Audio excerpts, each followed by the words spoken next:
학교 이야기가 궁금하신가요? 김동연의 행복한 학교 이야기.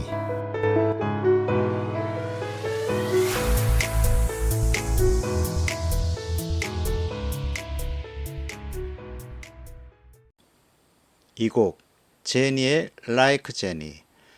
미국 평론가들이 대중을 위한 제니의 찬가일 뿐만 아니라 오늘날 K-팝 히트곡에 대한 모든 기대를 뒤집는다라는 평가를 했습니다. 오늘 방송은 세계를 휩쓰는 K-팝과 영화 캐대헌을 살펴보려고 합니다. 이 방송 아이디어는 지난 여름 몽골 여행을 같이 갔던 김남경 님이 하신 말씀에서 얻었습니다. 우리 몽골팀 여러분, K-팝 데몬 헌터스 꼭 한번 보시길 권유합니다. 이 말이었죠. 그래서 덕분에 저도 캐대헌을 받고 오늘 학교와 영화에서 소개하려고 합니다. 유미라 선생님의 세상의 모든 직업 먼저 들어보실까요?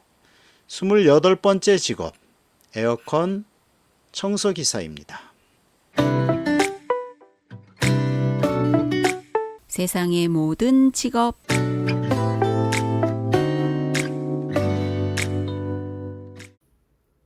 안녕하세요 여러분. 세상의 모든 직업 이야기의 유미라입니다. 제가 최근 이 코너를 준비하다 보니 그전에도 직업에 관심이 많았지만 요즘 더욱 주변을 살피게 됩니다. 앞으로 우리의 일자리를 도전하는 이슈는 AI와 기후변화라는 데는 모두 공감하실 겁니다. 특히 올해의 여름이 다가올 여름 중에서 가장 시원한 여름일 거라는 경고는 약간 섬뜩하지 않으신가요? 이 여름의 필수템인 에어컨, 그 유지보수 잘 하고 계신가요? 오늘은 일간지에 나온 여자가 해봤자 오히려 인기 폭발, 전직 미용사 에어컨 청소 달인되다라는 기사가 눈길을 확 끌었습니다. 최첨단 과학기술 분야는 제가 소개시켜드리기에 한계가 있기도 하고요. 여러분이 한 번쯤은 만났을 법한 직업이 이해가 팍 되지 않을까 합니다. 기사의 편집자가 전문적이지 않은 직업이 있을까요? 평범하고도 특별한 우리 주변의 직장, 일, 노동, 그에 담긴 가치, 기쁨과 슬픔을 전합니다 라고 하네요. 제가 전하고 싶은 메시지와도 통하기도 하고요. 오늘은 그 기사 이야기를 전하겠습니다. 특히 여성 에어컨 청소 기사입니다. 대략 한 분기 안에 1년치 수입을 모두 벌어야 한다는 업계 특성상 에어컨 청소는 속도전이라고 합니다. 따라서 작업 시간이 오래 걸리는 에어컨 기종은 아예 예약을 받지 않는 기사들도 적지 않고요. 때로는 티 안 나는 부분까지 애쓰면 오히려 손해를 본다는 조언 아닌 조언이 돌기도 한답니다. 하지만 기사의 주인공은 성격상 적당히가 잘 안 된다며 그녀만의 방법을 고수했고 우선 몇 시간이 걸려서라도 보이지 않는 부분까지 완벽하게 세척하면서 혹시 모를 재예약에 대비해 달력의 의뢰건마다 특이사항을 적어두는 습관도 들였고요. 에어컨의 작동법이나 원리를 궁금해하는 고객에겐 시간을 들여서 친절하게 설명하기도 합니다. 처음 1, 2년 차 때에는 근무 시간에 비해 돈이 안 모이니 이게 맞나 싶어 힘이 들었다고 합니다. 지금은 나만의 차별화된 장점이 됐고 비수기에도 예약해 주시는 고객이 느는 걸 보며 자신의 방법이 틀리지 않았음을 체감하고 있다고 전하고 있습니다. 지난해 말에는 SNS상에서 작업이 꼼꼼한 여성 기사로 알려져 예약건도 급증하였다고 합니다. 그녀는 말하기를 청소 업종이라 하면 마지못해 하는 일로 여기는 시선이 많지만 오염됐던 에어컨이 깨끗해지는 모습을 보면 노력한 결과가 바로 드러나는 것 같아 쾌감을 느낀다고 합니다. 또 고객들이 여성이 이 일을 하는 게 멋있다는 피드백을 주실 때 뿌듯하기도 하고요.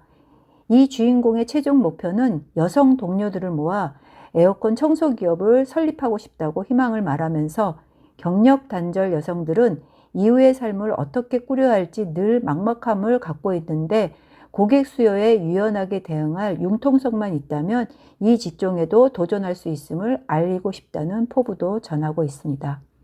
여성으로서의 고충이 있는지 묻자 여성이라는 점은 경쟁력이 될 뿐 약점이 되지 않는다고 전합니다. 자택 방문 서비스라 여성 고객 수요가 많은 것은 물론 여성이 더 꼼꼼하게 작업할 것이란 생각으로 일부러 여성 기사를 찾아 예약하는 경우도 적지 않다고 합니다. 물론 초반에는 업계의 무시를 견뎌야 했고 공구를 다루는 게 서툴거나 체력이 달리는 모습에 남성 기사들이 여자가 해봤자 얼마나 하겠냐며 웃곤 했다곤 합니다. 그래서 비수기에는 홈트레이닝과 러닝으로 체력을 길렀더니 작업을 많이 잡아도 힘든 줄 모르겠고 동료들이 이제는 웬만한 남자도 그렇게 못한다며 놀라고 있다고 합니다. 그렇게 생활고를 이겨냈고 일반 직장인의 연봉을 여름 대비 시즌인 3월에서 7월 정도에 바짝 번다고 볼 수 있고 다른 직종에 비하면 비수기의 일상을 꾸릴 수 있으니 육아를 병행해야 하는 워킹맘에게도 괜찮은 근무 여건이라고 전합니다. 끝으로 독자들에게 전하고 싶은 말을 묻자 호탕하게 웃으면서 이 일을 함께할 여성을 구합니다. 센스와 꼼꼼함, 체력을 갖춘 분이라면 누구든 환영합니다. 라고. 여러분들 중에서 구직 활동을 하고 계신 분이거나 몸을 쓰고 또 가가호호 방문하는 일에 거부감이 없다며 한번 도전해 볼 만하지 않을까요? 이 여름을 뜨겁게 보내시고 계신 여러분을 응원하면서 저는 다음 주에 인사드리겠습니다. 여러분 안녕히 계세요. 감사합니다. 엔믹스 하이홀스 듣고 왔습니다.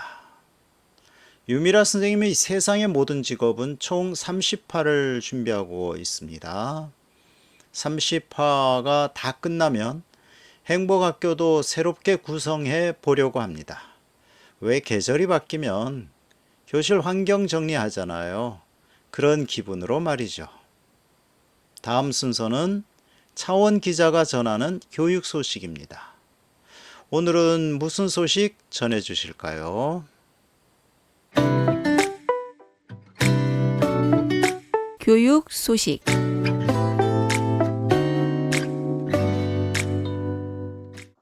차원 기자님 안녕하세요. 네, 안녕하세요. 교육언론 취향기자 차원입니다. 반갑습니다. 네. 지금 어디 취재 현장에 있다고요? 예, 지금은 집인데요. 불과 몇 시간 전까지만 해도 정부 서울청사 앞에서 기자회견이 있었는데요. 거기 네네. 있다가 지금 왔습니다. 어떤 내용으로 기자회견이 있었을까요? 네, 오늘 늘봄 학교에 관한 기자회견이 있었고요. 그래서 지금 그걸 취재를 하고 나서 집에 왔기 때문에요. 아직 기사는 쓰지 못한 상태고요. 하지만 이 방송이 나갈 다음 주에는 기사가 올라갈 다음일 거기 때문에 요 뉴스에 대해서 설명을 드리도록 하겠습니다. 네네. 그러면 지금 취재 막 하고 그 네, 다음에 또 이제 구상 중인 그러한 네. 기사 들어보도록 하겠습니다. 네, 그동안에 항상 제목을 그래서 말씀을 드렸는데요. 오늘은 제가 아직 제목을 못 정했습니다. 그래서 제목을 말씀드리진 못할 텐데, 아무튼 늘봄이라고 저희 교육언론 홈페이지에 그 우측 상단에 검색 기능이 있잖아요. 거기에 이제 늘봄이라고 검색을 하시면 제가, 오늘, 그러니까 8월 25일이죠. 오늘 쓴, 기사가, 올라갈 거고요.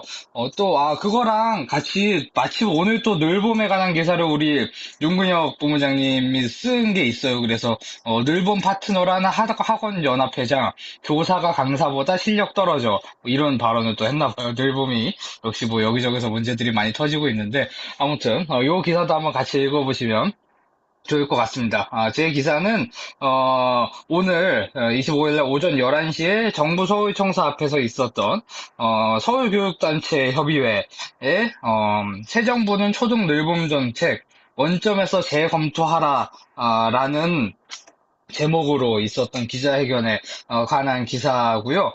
서울교육단체협의회는 서울에 있는 뭐 전교조, 평학, 사막 이런 혁신학교 네트워크도 있고요. 이런 식의 서울에 있는 교육단체들이 모여 있는 그런 곳이라고 보시면 됩니다.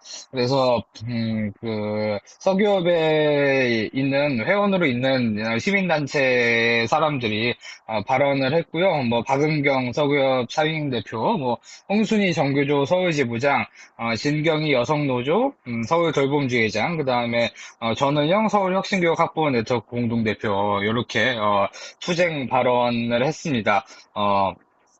그 교사, 그리고 뭐 양육자, 이렇게 다 이제 이야기를 했고요.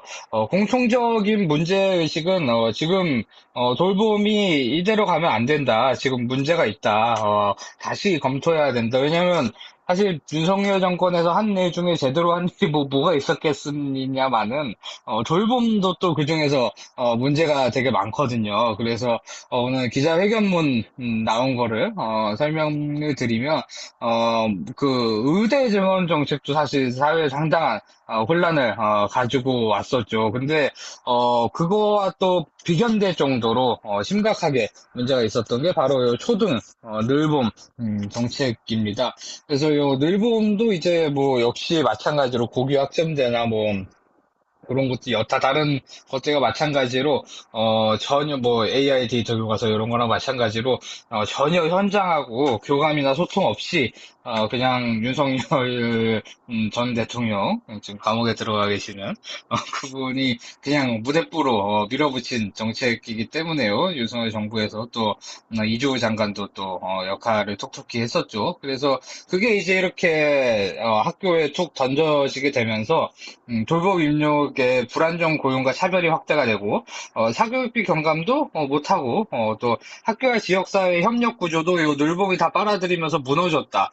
이렇게 이야기를 했고요. 또 예산도 또 무리하게 그렇게 돼 있고 인력 배치도 그렇고 업무 정가도 되고 이런 식의 일들이 있다라는 그런 이야기입니다. 그래서 공간이 당연히 급하게 하다 보니까 부족할 수밖에 없고요. 그래서 과밀학급 문제가 나타나고, 또, 그, 서울의 이제 교사들이 늘봄 학교를 또 운영을 해야 되면서, 이렇게 건너뛰면서 수업을 막, 그 교실들을 비우고 이렇게 해야 되는 공간이 없다 보니까요. 그래서 메뚜기 수업이라고 부르더라고요. 그런 것들을 해야 되는 상황이다. 이렇게 했고요. 또, 지금 원래 그 커리큘럼대로라면 그 정책이 연속성 있게 간다고 한다면은 내년에 이제 지금 1, 2학년만 하고 있는데 내년에는 3학년부터 6학년까지 더 확대가 되게 되는 그런 상황이거든요. 그래서 이거를 이제 더 이상 윤석열 정권의 잘못된 정책이 이재명 정부에선 이어지지 않고 막아야 된다라는 그런 내용의 이야기들이 나왔습니다. 늘봄이 지금 1, 2학년 하고 있는데, 학교에서 이제 프로그램들을 쭉, 수업 이후에도, 하게 되는, 건데요. 그렇게 되면은 이제, 6, 7교시 수업을 하는 것과 같다고 합니다. 그래서 학교에 뭐, 길게 되면은 13시간 동안 이렇게, 묶여 있기도 하게 된다고 하고요. 그래서 이런 것들이 좀 학생들한테는 가혹하지 않느냐라는 게, 늘봄 초기에도 나왔었죠. 그리고 또, 이 정책의 방향도 그 학생들이 학교에 오래 있게 하는 것보다는 집에나 이렇게 돌아가서 부모나 양육자와 함께 있게 하는 게 훨씬 더 발달에 좋다는 이야기가 나왔는데, 근데 문제는 부모나 양육자가 야근을 해야 되기 때문에 집에 있을 수가 없어서 또 그런 문제들도 같이 있었는데요.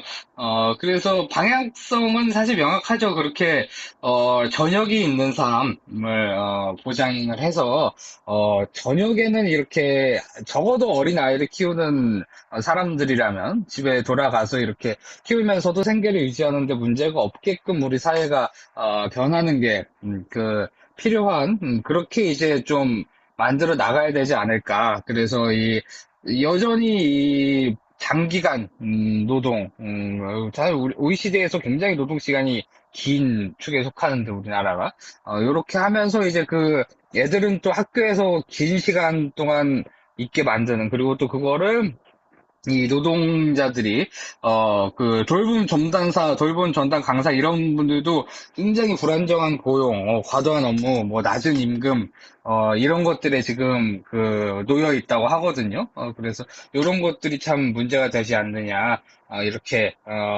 보이고요. 그러면서 이제 기자회견에서 요구를 한 게 3학년 이상 늘봄 때는 중단을 해야 된다. 그 다음에 1, 2학년 방과후 무상 지원과 지역 돌봄 연계. 이 지역 돌봄 연계가 저는 그 모델이 괜찮은 것 같아요. 이미 잘 돌아가고 있던 곳들도 있더라고요. 근데 늘봄으로 인해서 다 빨려 들어가게 됐다고 하는데, 지역에서 이렇게 마을 공동체라고 하잖아요. 그렇게 이제 충분히 역량을 갖춘 곳들도 있기 때문에 좀 이런 쪽으로 더 지원을 하고 해서 학생들이 꼭 학교가 아니더라도 또 안전한 마을 공간에서 그렇게 성장할 수 있도록 하는 것들도 좋은 방안이 아닌가 이런 생각이 들고요. 그래서 어린이 발달과 교육과정 운영이 조화를 이루는 대안을 마련하라 이렇게 이야기가 나왔고 또 정책 논의에 교사, 양육자, 돌봄 노무현 지역사회가 동등한 주체로 참여하도록 하라. 사실 이게 안 돼서 그동안 그냥 탑다운 방식으로 이렇게 하는 바람에 여러 가지 문제들이 생긴 건데 요런 것들도 이제 새로운 정부, 새로운 교육부 장관이 들어오게 되면은, 좀, 요런 기구를 잘 만들어서 그렇게 정책 결정을 했으면 좋겠다는 생각이고요. 또 기존 돌봄 노동자의 고용 안정과 처우 개선 방안 마련하라, 뭐, 이런 식의, 주장들이 나왔습니다. 그래서, 돌봄 문제에 대해서, 청취자 여러분들께서, 많은 관심을 가져주시고, 앞으로 이 돌봄이 어느 방향으로 나아가야 할지, 또, 늘봄 정책 어떻게 해야 할지, 또, 이렇게 많이, 의견들 나눠주시고, 또, 해주셨으면 좋겠다는 바람입니다. 네. 네, 우리가 정책을 한번 이렇게 돌아볼 때가 됐네요. 새 정부가 들어서면서, 네. 마침 또 잘 나왔던 그러한 기자회견인 것 같고, 또 잘 취재해 주셔서 감사합니다. 네. 오늘 선곡은 어떻게 되나요? 네, 저 급하게 오느라 선곡을 따로 준비를 못했는데요. 그 오는 길에 정류장이 보이길래 제가 좋아하는 패닉이라는 그룹이 있습니다. 가수 이적 씨는 다들 아실 테고 또 김진표라는 래퍼가 있는데 두 분이서 옛날에 같이 활동을 했던 팀 이름이 패닉인데요. 뭐 달팽이 이런 곡도 유명하고 아무튼 여기서 또 정류장이라는 곡이 있어요. 그래서 상당히 또 좋은 노래인데 함께 들어봤으면 좋겠어서 패닉의 정류장 선곡해봤습니다. 네, 고맙습니다. 오늘 수고하셨습니다. 네, 고맙습니다. 지금 여러분은 수원공동체 라디오 김덕년의 행복한 학교 이야기를 듣고 계십니다. 저희는 다양한 이슈를 탐구하는 시그널입니다.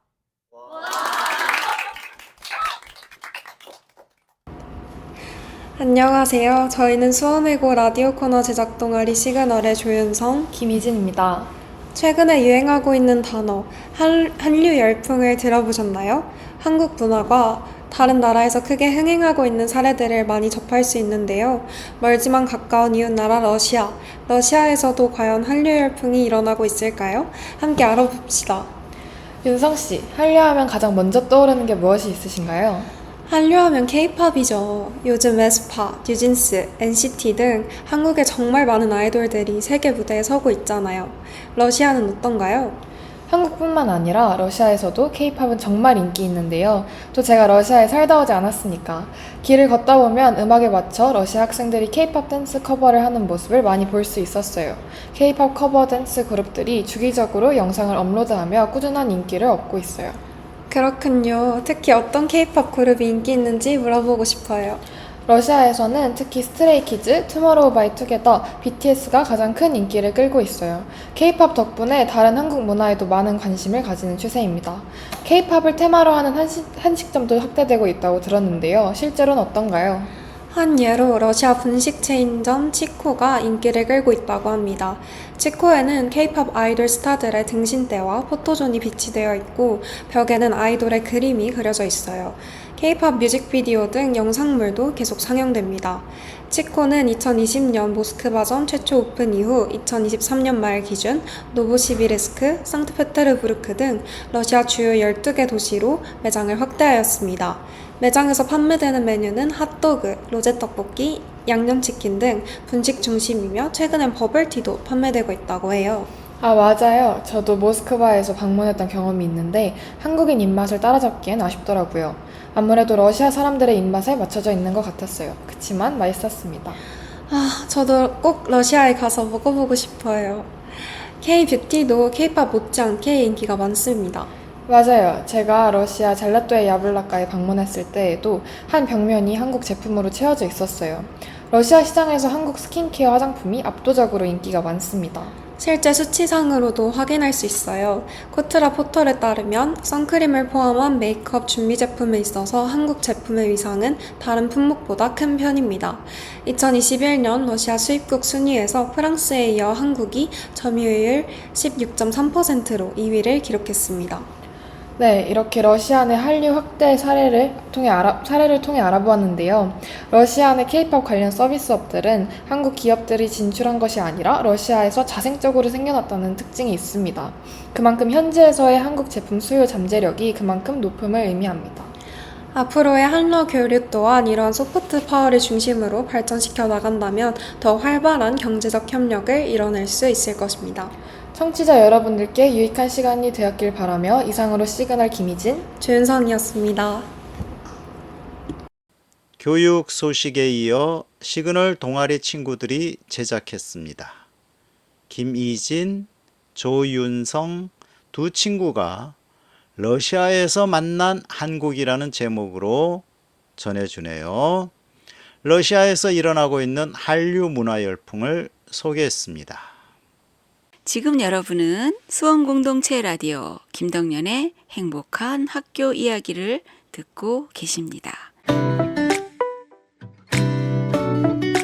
학교와 영화.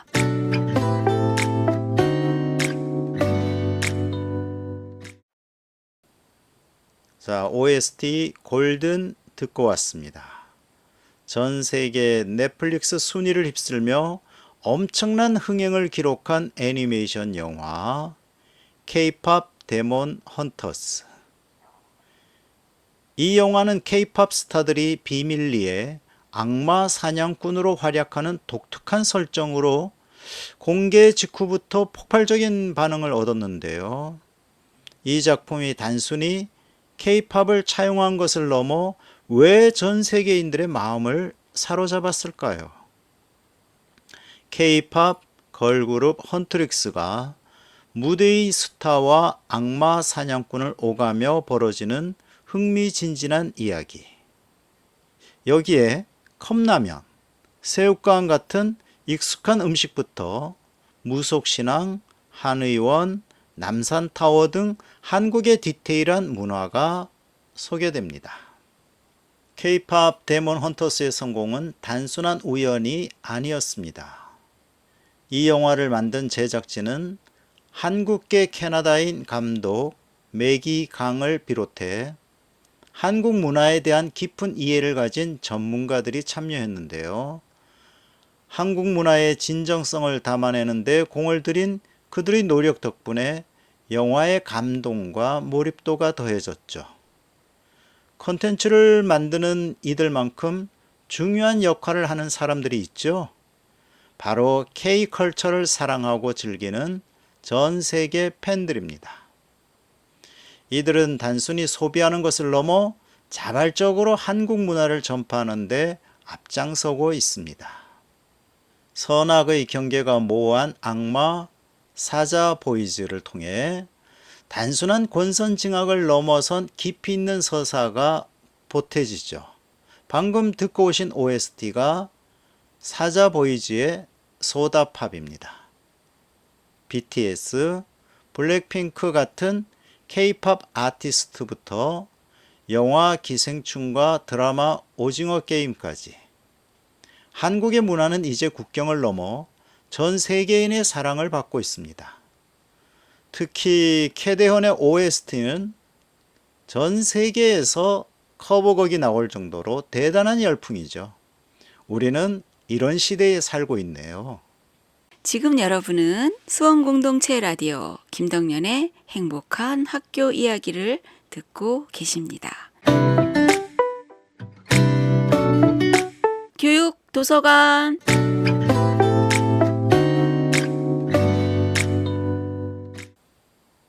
여러분은 82년생 김지영 들어보셨나요? 조남주 작가가 썼고요. 1982년에 태어난 평범한 한국 여성 김지영의 일대기를 담은 소설입니다. 주인공 김지영은 어린 시절부터 학창 시절, 직장 생활, 결혼, 출산에 이르기까지 한국 사회에서 여성이 겪는 다양한 차별과 불평등을 경험합니다. 소설은 그녀의 삶을 따라가며 성차별적인 사회 구조가 개인의 삶에 어떤 영향을 미치는지 보여줍니다.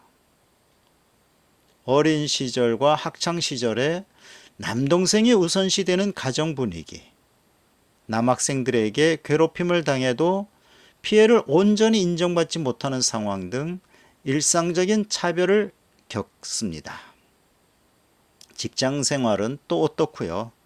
남성 중심의 회사 문화, 성희롱과 출산과 육아 때문에 승진 기회에서 밀려나는 현실을 마주합니다. 아이를 낳고 직장을 그만두면서 경력 단절 여성이 되고 육아와 가사노동에 온전히 매달리면서 느끼는 고립감과 우울증을 겪게 됩니다.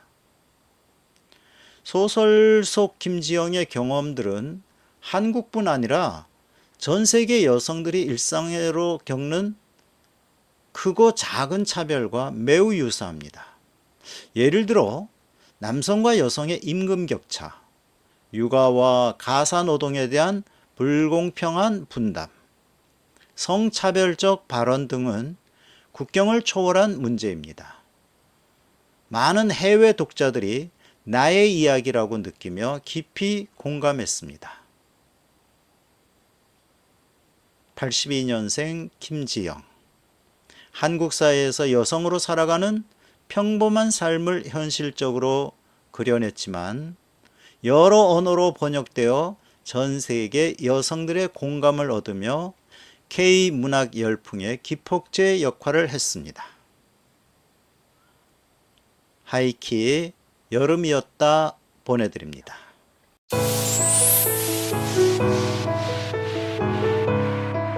학교 이야기가 궁금하신가요? 김동연의 행복한 학교 이야기.